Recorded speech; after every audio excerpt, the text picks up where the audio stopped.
I'm in Wales, it's autumn and it's already raining. Very good start.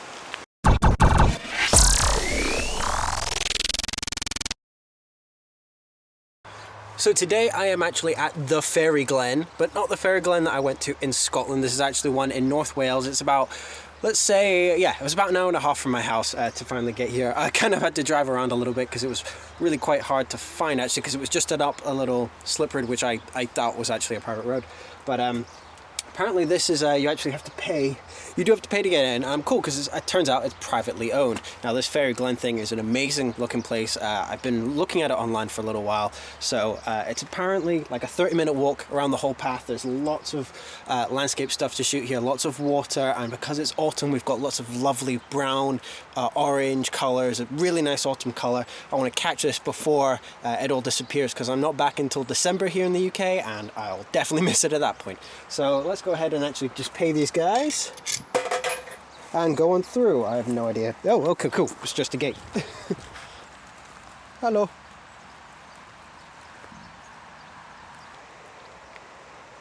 Okay, so Fairy Glen or Riverside.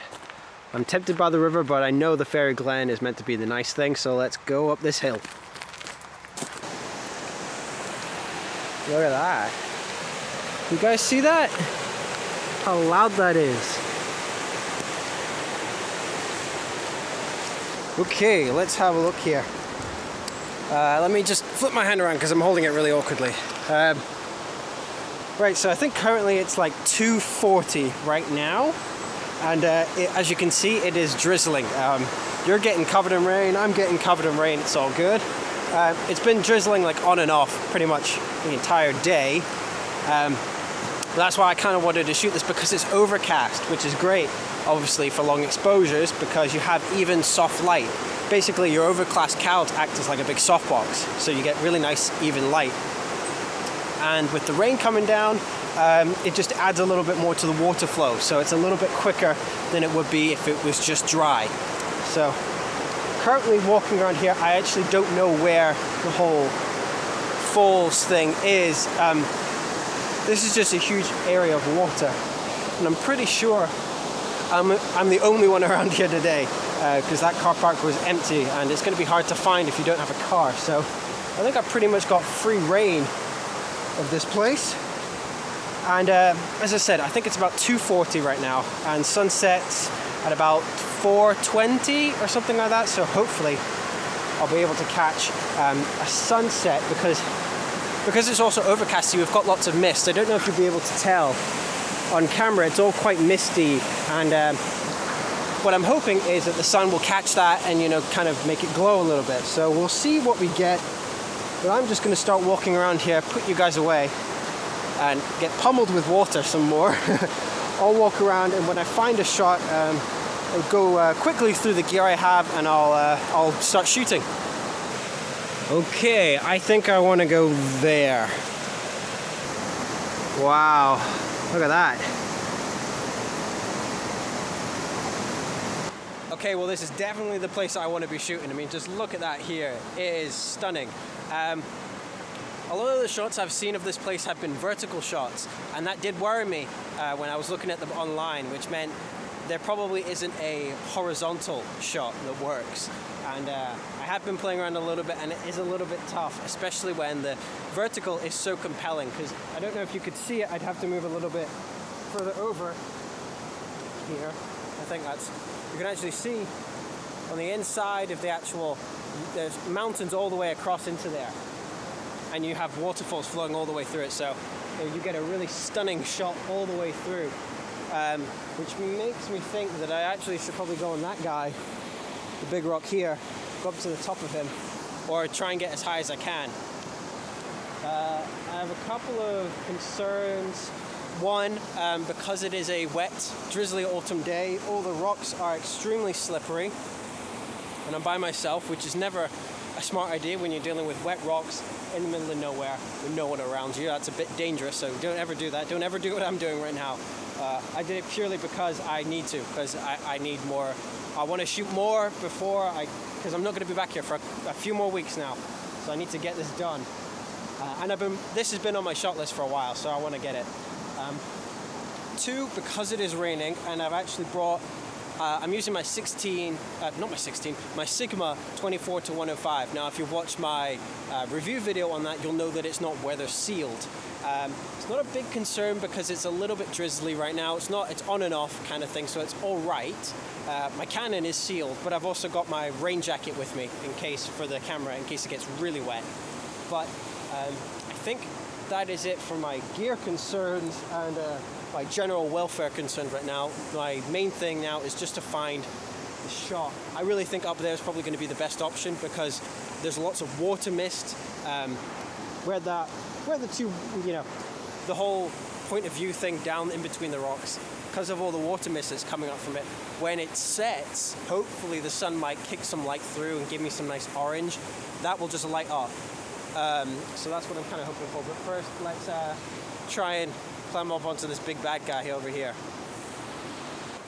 So at this point, I am all set up and ready to go. I've got my GPS on and tracking now. I nearly forgot that, but thankfully I remember to put it in my bag.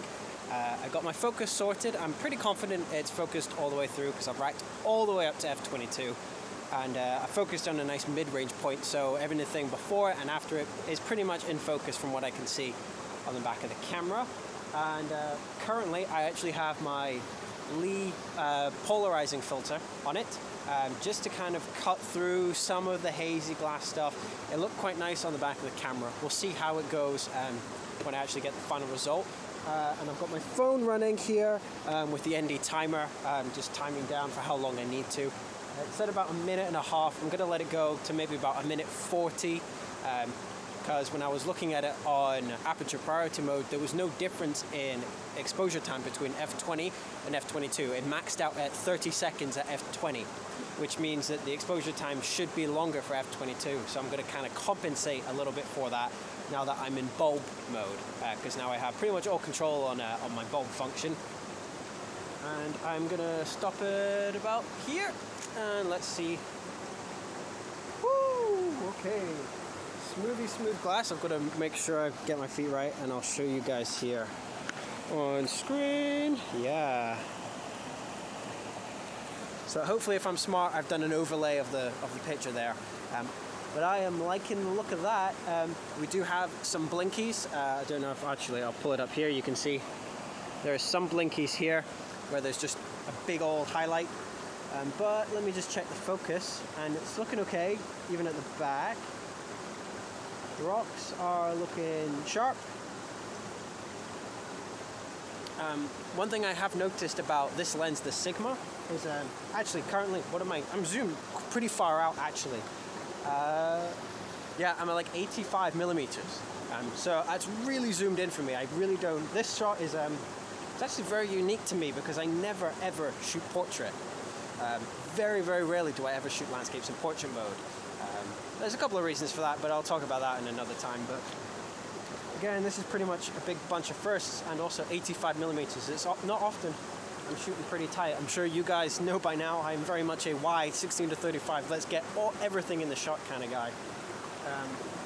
But that really doesn't suit it for this, because you really want to focus in and compress this channel between the two mountains here. So let's have a look. I'm going to play around with a couple of more things. I might tweak my white balance a little bit just so I can get a better feel for what the final shot will look like, because it's looking a little blue and I kind of want to warm it up a little bit. Oh, and also before I forget, I did check out the Sunseeker app. Unfortunately, say this is your horizon line here, the sun is setting back there.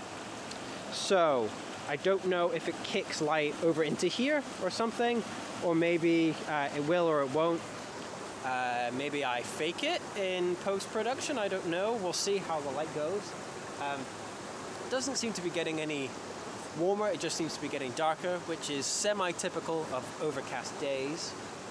But yeah, I'm just going to tweak around a little bit more, and again, just wait, because we are at 3:30?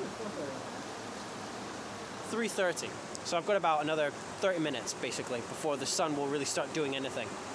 So let's just get tweaked up and ready to go and get ready for sunset. Okay, so I'm a little bit worried, if I'm honest. I've been standing around here for what? 10 minutes since you last saw me, and it's got significantly darker since then, which makes me a little bit concerned that it might just go dark. It does do that occasionally, but I would really like it to have some sun somewhere. But this does make me a little bit concerned. I tweaked around with the white balance, and I've got it nice and I put it in shade. Yeah, I think that pretty much sorted it. Just throwing it into shade just so I could get a better idea of what it would look like with nice orange warm tones. But yes, I have to admit it's getting. Let's see if I can. It's significantly darker now. Your screen is pretty blue, I think, from what I can see on my screen. The video is pretty blue.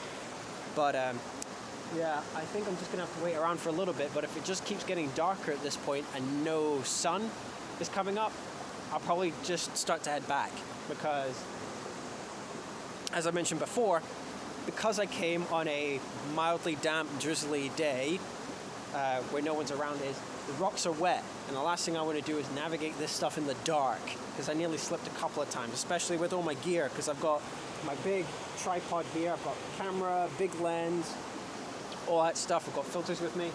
I nearly fell then. So yeah, that's the last thing I want to do is slip up. So I'll hang around for a little bit more. But if it doesn't start looking like it's going to be bright, I'm just going to go. I've got the picture I came for fairly quickly, really. The hard part was finding the location and getting the shot lined up. But apart from that, pretty much good to go. Should I experiment some more? I would like to, but the fact is that this is quite close to our house here in England. So if I need to, I can come back here at a later date and experiment some more. I really just want to get this shot in the bag for now and experiment later, because if it does get nice and the sun does shine through miraculously, I don't know, because I don't even, it's just, I mean, look at the sky there. It's just one flat color. So if it changes, I want to be prepared and have everything here ready to go, because it's all nice and rock steady with a tripod. Okay, so that's me packing it in now, because I think it's just after 4. Sorry, I'm out of breath. I just had to climb this massive thing. I was down there before. I had to climb all the way up, and I'm out of breath because I'm very unfit.